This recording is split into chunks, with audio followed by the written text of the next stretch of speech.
ప్రభుత్వ పరంగా ప్రజల మేలు కోసం చేసే ఏ చర్యను కూడా నేను వ్యతిరేకించాను. కానీ హైడ్రాపేట డ్రామా చేయదని అంటున్నాను. హైడ్రాపేట డ్రామా చేయదంటున్నా. రెండవది, ఇట్లాంటి కొన్ని కీలకమైనటువంటి నిర్ణయాలు తీసుకునేటప్పుడు మరి మంత్రివర్గ సహచరులను సంప్రదించిందా? మరి ఇంత పెద్ద చర్య జరుగుతున్నప్పుడు కనీసం అన్ని పక్షాల వాళ్ళని పిలిపించి మాట్లాడిందా? లేకపోతే దీనికి వచ్చేటువంటి కాన్సిక్వెన్సెస్ ఏందో అసెస్ చేసుకున్నటువంటిది అనుమానం వస్తూ ఉంది. ఇవాళ రేవంత్ రెడ్డి గారు బఫర్ జోన్లో, ఎఫ్టీఎల్లో, నాలాల మీద కట్టడాలు కూల్చేస్తా, నేను ఇట్లా చేస్తా అనేది ప్రగల్భాలు పలుకుతున్నాడు. దానికంటే ముందు నువ్వు చేయాల్సిన పని ఏంటంటే అసలు ఎక్కడ నాలాలు ఉండే, ఎక్కడ చెరువులు ఉండే, దాని ఎఫ్టీఎల్ ఏంది, దాని బఫర్ జోన్ ఏంది, నాలాలు ఏంది, దాని విడ్త్ ఎంత, దాని డెప్త్ ఎంత, ఇవన్నిటి మీద ఒక శ్వేతపత్రం ప్రకటించి వీటి వల్ల గిట్లా మునిగిపోతుంది హైదరాబాదు, దీన్ని రక్షించాలనుకుంటున్నాను అని చెప్తే దానికి ఒక మార్గం ఉంటుంది.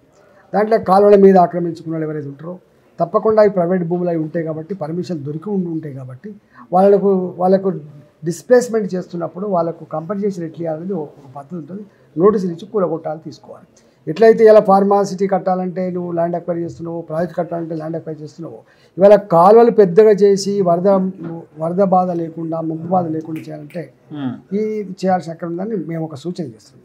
రెండవ సూచన ఏం చేస్తున్నాం అంటే ఇవాళ మూసీ నది ఉంది, మూసీ ప్రక్షాళన కోసం చేస్తా అని చెప్తున్నావు. ఆ మూసీ నదిలో కూడా ఎన్ని కుటుంబాలు ఉన్నాయి, వాళ్ళకు ఎక్కడ ఇల్లు ఇస్తావు, ఎట్లా డిస్ప్లేస్ చేస్తావు, ఎప్పటిలోగా చేస్తావు, అవన్నీ ఇచ్చినాక చేయమని కోరుతున్నాం. నాలుగోది ఏంటంటే ఏ చెరువులలో అయితే పేదవాళ్ళు 40 ఏళ్ళుగా 50 ఏళ్ళుగా గుడిసెలు వేసుకొని జీవిస్తున్నప్పుడు ఆనాటి ప్రభుత్వాలు వాళ్ళకి 60 గదాల చొప్పున పట్టాలు ఇచ్చి 40 గదాల చొప్పున పట్టాలు ఇచ్చిండ్రు, అన్ని రకాల పర్మిషన్లు ఇవాళ వచ్చి నువ్వు కూలగొడతా. ఆల్రెడీ చెరువులు ట్యాంకులకి కట్టలేసి పెట్టిండ్రు, బండ్లేసి పెట్టిండ్రు, ఫెన్సింగ్ వేసి పెట్టిండ్రు, మొత్తం సేఫ్ జోన్ చేసుకున్న తర్వాత ఇవాళ వచ్చి నేను కూల్ చేస్తా అంటే నేను తాత జాగిన అనుకుంటున్నావు. వాళ్ళు నేను ఏమంటున్నా, ఒకవేళ నువ్వు చేయాలనుకుంటే ఆనాటి ప్రభుత్వాలు తప్పు చేసినాయి, ఆనాడు ముఖ్యమంత్రి తప్పు చేసింది అని చెప్పి గవర్నమెంట్ తప్పు చేసింది కాబట్టి ప్రభుత్వ పరంగా వాళ్ళ కంపెనీ చేసి తీసేయి. ఇప్పుడు మీరు అంటున్నారు హైడ్రా పేరుతో డ్రామా చేయొద్దు అంటున్నారు. డ్రామా ఎక్కడ అనిపించింది, మీకున్న అనుమానాలు ఏంటి? ఎందుకంటే వాళ్ళ ఎన్కన్వెన్షన్ సెంటర్ కూలగొట్టిన నాగార్జునది, ఆయన చాలా పెద్ద సెలబ్రిటీ హీరో అని అంటున్నారు. రేవంత్ రెడ్డి అన్నకే మేము నోటీసులు ఇచ్చినాం అని వాళ్ళు చాలా గొప్పగా చెప్పుకుంటున్నారు. వాళ్ళు కూడా మాది ఒకవేళ బఫర్ జోన్లో ఎఫ్టీఎల్లో ఉంటే కూల్ చేయండి అంటున్నారు. పొంగులేటి శ్రీనివాసరెడ్డి వాళ్ళకి సంబంధించిన ఫామ్ హౌస్ల విషయంలో వాళ్ళు మీడియా ముందుకు వచ్చి మాట్లాడుతున్నారు, కూలగొట్టండి ఎఫ్టీఎల్లో బఫర్ జోన్లో ఉంటే అంటున్నారు. సో ఈ వ్యాఖ్యలన్నీ చూస్తుంటే ఇది చిత్తశుద్ధి అని అనిపించట్లేదు. డ్రామా అంటున్నా. ఎట్లా? ఇవాళ దుర్గం చెరువులో ఒకటి కాదండి, నాకు తెలిసి 100-110 ఉన్నాయి అక్రమ కన్స్ట్రక్షన్స్ ఉన్నాయి. మొదలు పెట్టరాదు మరి ఏమన్నా అంటాడు. మేమేం వద్దాం, నాగార్జున కూలగొట్టినాడు, ఇది కూలగొట్టి తప్ప అంటలేదు. ఇక్కడ అంటున్నామంటే ఎవరిది కూలగొట్టినా, పెద్దోంది కూలగొట్టినా, లేనోంది కూలగొట్టినా ఒక నోటీస్ ఇవ్వు, ఇది బఫర్ జోన్ అని చెప్పి ప్రూవ్ చెయ్యి, నువ్వు వచ్చేయి, అంతే తప్ప ఏది లేకుండా దొంగలు లెక్కపోయి గుండాలు లెక్కపోయి కూల్చే అధికారం నీకెప్పుడు ఇచ్చిందని మా బాధ. చట్టం ఉంటుందో సిస్టమ్ ఉంటుంది. రేవంత్ రెడ్డి గారు ఉత్తగా రాలేదు, రాజ్యాంగబద్ధంగా సంక్రమించబడ్డటువంటి పద్ధతులు ఆయన వచ్చిండు.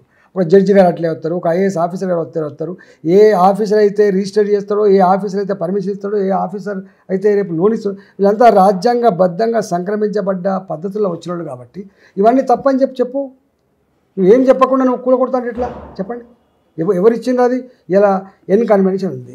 ఎవరి గవర్నమెంట్ ఉన్నప్పుడు ఇచ్చిండు? 2009, 10లో 11లో రోషాగర్ గవర్నమెంట్, లేకపోతే కిరణ్ కుమార్ గవర్నమెంట్ వచ్చిండు. నా ముఖ్యమంత్రిగా తప్పు చేసింది, నా ప్రభుత్వం తప్పు చేసి చెప్పరాదు మరి? నీకు చెప్పవు నువ్వు. ఇవాళ వచ్చి నువ్వు తురుముకాలు లెక్క నువ్వు వారసత్వం గుర్తుపెట్టుకో. నేను ఇంతకుముందు ఒక మాట చెప్పిన చూసిన, టర్క్మన్ గేట్ కాడ కూడా ఓల్డ్ ఢిల్లీలో సానాడు సంజయ్ గాంధీ గారు ఎమర్జెన్సీలో కొన్ని వేల ఇళ్ళు కూల్చివేసి మారుతి కంపెనీకి భూమి అప్పచెప్పినాడు. 100 మంది జైల పాలైనరు, 10ల సంఖ్యలో చచ్చిపోయిన విషయం మర్చిపోవద్దు. ఇలా దేనికైనా ఒక 10 ఏళ్ళు నువ్వు వచ్చి ఏదో కాంగ్రెస్ పార్టీ లేవా మీరు? కొత్త పార్టీ ఇదేమన్నా? నువ్వు కొత్త ముఖ్యమంత్రివా, కొత్త నాయకుడు నువ్వు? వారసత్వంగా వస్తుంది కదా. ఏ ప్రభుత్వం అయితే ఇచ్చిందో, ఏ ప్రభుత్వ ఆధ్వర్యంలో అయితే ఏలుబడిలో కట్టబడిందో వాడు అంటే తప్పని చెప్పరాదు. తప్పని చెప్పి కూలగొట్టేటప్పుడు వాడి బాధ్యుల మీద రికవరీ పెట్టు. ప్రభుత్వం అయితే ప్రభుత్వం దగ్గర రికవరీ పెట్టు, వాళ్ళు కంపెన్సేషన్ ఇచ్చే తప్ప వట్టిగట్ల చేస్తామండి తాత జాగిరా.